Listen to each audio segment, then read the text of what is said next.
Cuba lihat orang di sekeliling kita. Ibu, ayah, abang, kakak, adik, jiran sebelah, rakan sekolah, kawan sekerja. Mereka semua ini mempunyai satu hubungan yang mengaitkan diri kita dengan mereka. Begitulah kita sebagai manusia sentiasa mahu menjalinkan hubungan seperti ini, kerana tanpa hubungan ataupun hidup kita ni sebagai manusia mungkin tidak bermakna dan kesepian. Assalamualaikum dan salam sejahtera kepada semua. Okey, pada video kali ini bukanlah cikgu nak memberi nasihat tentang kekeluargaan ataupun nak ceritakan tentang kisah persahabatan, tetapi sebenarnya untuk video kali ini kita akan belajar tentang topik yang pertama dalam matematik tambahan tingkatan 4, iaitu topik fungsi. So apa sebenarnya kaitan antara topik fungsi ni dengan intro sebutan tadi? Jika kita nak tahu, fungsi ni adalah sejenis hubungan. Okay, so untuk memahami konsep fungsi, kita juga harus memahami apakah yang dimaksudkan dengan hubungan. Okay, dalam matematik, hubungan bermaksud pemetaan unsur-unsur dalam dua kumpulan yang dinamakan sebagai kumpulan-kumpulan set. Kalau kita tengok pada contoh dalam gambar rajah ini, ada dua kumpulan set, iaitu set A dan set B. Okay, set A dipetakan kepada set B. Okay, kita nampak daripada anak panah lukis daripada A ke B. Okay, set A dinamakan sebagai set domain yang mengandungi unsur-unsur objek. Dinamakan sebagai objek. Set A mengandungi unsur-unsur yang dinamakan sebagai objek. Dan set B adalah kodomain, iaitu set unsur-unsur yang mengandungi image. Okay, inilah contoh satu hubungan yang mengaitkan set A dengan set B. Okay, jika set A dipetakan kepada set B, maka kita lihat set A dinamakan sebagai domain dan set B dinamakan sebagai kodomain. Okay, hubungan antara dua set boleh diwakilkan dengan gambar rajah anak panah ataupun pasangan tertib dan juga melalui lakaran graf. Okay, so ada tiga kaedah yang boleh digunakan untuk mewakili satu hubungan antara dua set. Dan terdapat 4 jenis hubungan. Yang pertama, hubungan satu dengan satu, di mana setiap objek dalam domain mempunyai hanya satu image. Jenis yang kedua adalah hubungan banyak dengan satu, di mana lebih daripada satu objek dipetakan kepada satu image yang sama, tetapi setiap objek dalam domain hanya mempunyai satu image sahaja. Okay, ini adalah contoh hubungan banyak dengan satu. Okay, yang ketiga, hubungan satu dengan banyak, di mana sekurang-kurangnya satu objek dalam domain mempunyai lebih daripada satu image. Yang terakhir ataupun yang keempat, jenis hubungan banyak dengan banyak. Kemudian barulah kita boleh lihat kepada apa yang dimaksudkan dengan fungsi. Okay, kita nampak tadi ada 4 jenis hubungan, dan untuk hubungan fungsi hanya dua sahaja yang boleh dikategorikan sebagai fungsi, iaitu hubungan satu dengan satu dan hubungan banyak dengan satu. Kenapa? Kerana untuk fungsi, setiap objek dalam domain mempunyai satu dan hanya satu image sahaja. Maknanya setiap objek itu hanya ada satu image sahaja, tidak boleh lebih daripada satu. Itu adalah ciri-ciri bagi fungsi. Baiklah, untuk memahami dengan lebih lanjut tentang konsep fungsi ni, kita akan lihat satu contoh soalan, dan sebagai permulaan kita akan pilih satu soalan yang agak mudah supaya kita lebih mudah faham tentang konsep yang cikgu ajarkan sebentar tadi, dan juga mungkin kita akan lebih familiar dengan jenis ataupun contoh soalan yang biasa ditanya dalam exam. Okey, kita lihat pada contoh soalan. Okey, ini adalah contoh soalan kertas 1 bagi SPM. Okey, soalannya kita baca. Rajah 1 menunjukkan hubungan bagi fungsi fx dalam bentuk graf. Okey, kita lihat pada graf yang diberi pada gambar rajah 1. Okey, kita cuba fahami dulu graf ini. Okey, seperti yang kita tahu, hubungan fungsi juga boleh diwakilkan dengan graf seperti ini. Okey, di mana pada paksi x diwakili oleh domain ataupun objek bagi fungsi tersebut. Pada paksi x dan pada paksi y pula diwakili oleh image. Okay. Ataupun codomain bagi hubungan fungsi tadi. So ni pada graf Pak CX dan Pak CY.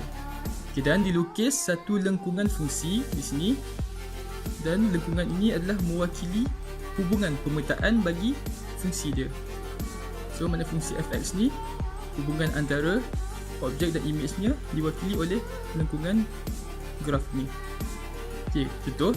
Okay, kita ambil pada titik ni, titik yang diberi koordinat 5, 9 untuk titik ini.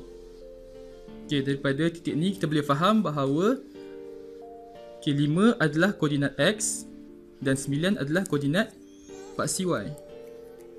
Okay, jika kita ambil pemetaannya 5 di sini bagi objek 5 akan dipetakan kepada 9.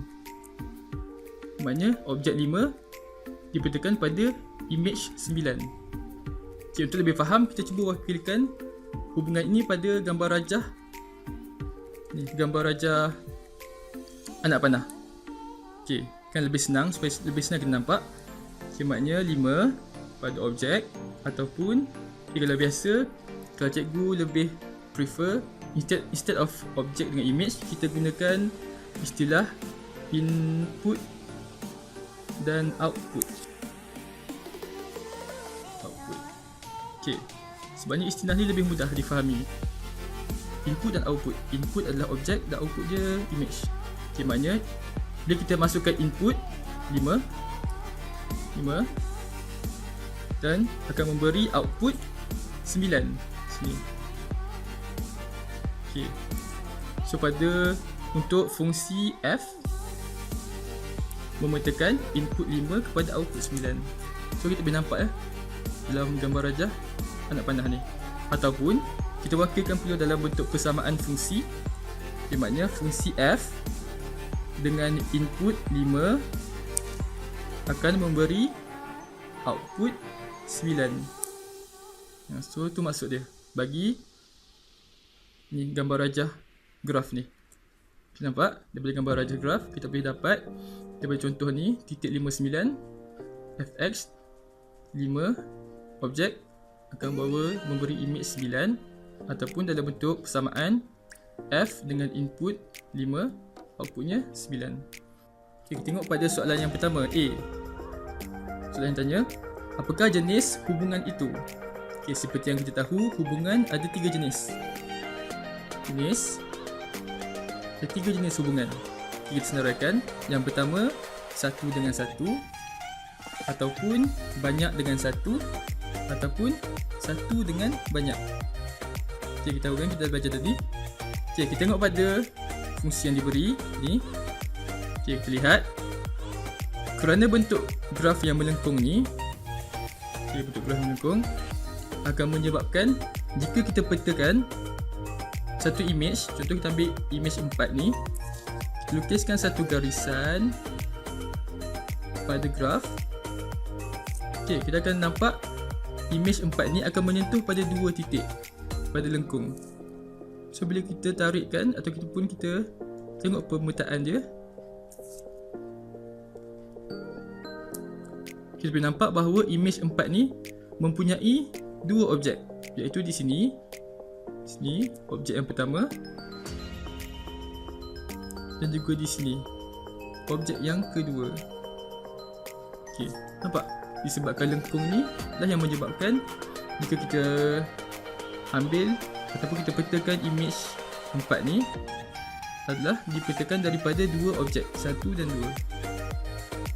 2. So kalau kita wakilkan image 4 ni, pemetaan image 4 ni pada gambar rajah anak panah. Okay, kita tahu kita lukis gambar rajah anak panah, satu set untuk objek dan juga image. Kita ambil contoh image 4 tadi. Ini image 4 mempunyai 2 objek. Objek yang pertama dan objek yang kedua. So ada 2 objek dekat sini yang dipetakan kepada 4. So ada 2 objek yang dipetakan kepada 4 hubungan dia. So ni hubungan bagi fx. So ni adalah bentuk gambar rajah anak panah dia. So untuk gambar rajah anak benar seperti ini, apakah jenis hubungannya? Okey, betul. Iaitu hubungan banyak dengan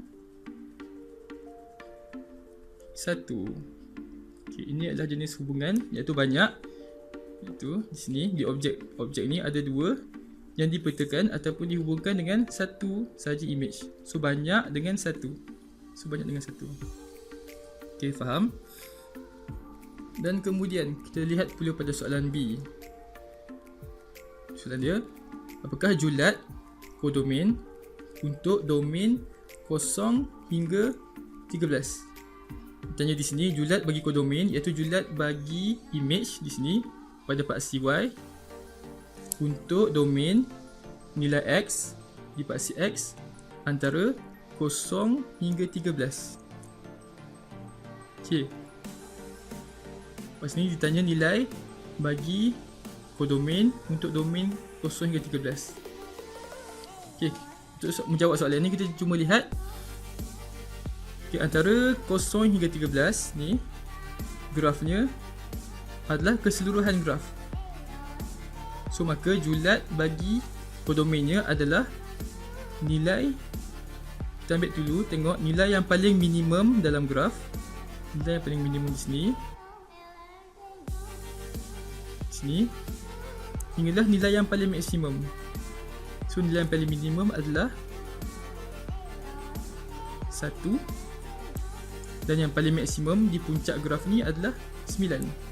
So julatnya ataupun range bagi kodomain ataupun image fungsi ni adalah antara 1 hingga 9. Nampak? So nilai minimum yang paling bawah bagi graf tersebut hinggalah nilai yang paling maksimum. Okay, so kita tulis jawapannya. Julat bagi kodomain iaitu fx, maknanya image dia antara 1 hingga 9. 1 hingga 9. Okey, nampak? Antara 1 hingga 9. Okey, boleh faham? So, hopefully dengan konsep yang telah cikgu jelaskan dan juga soalan yang telah kita buat sama-sama tadi, anda semua lebih jelas dan lebih faham tentang apa itu fungsi. Tapi jangan risau, kerana pada kali ini hanyalah satu permulaan dan insyaAllah pada video yang akan datang, cikgu akan terangkan lebih mendalam tentang konsep-konsep yang ada dan juga tentang kiraan-kiraan yang terlibat dalam bab fungsi ini. Okey, jadi jangan lupa like dan share video ini dan nantikan video-video yang akan datang dalam page kami iaitu page CMN Education Group. Di situ kami akan kongsikan pelbagai lagi tips dan juga kaedah-kaedah pembelajaran yang boleh memberi manfaat kepada semua. Okey, kita jumpa lagi pada video yang akan datang.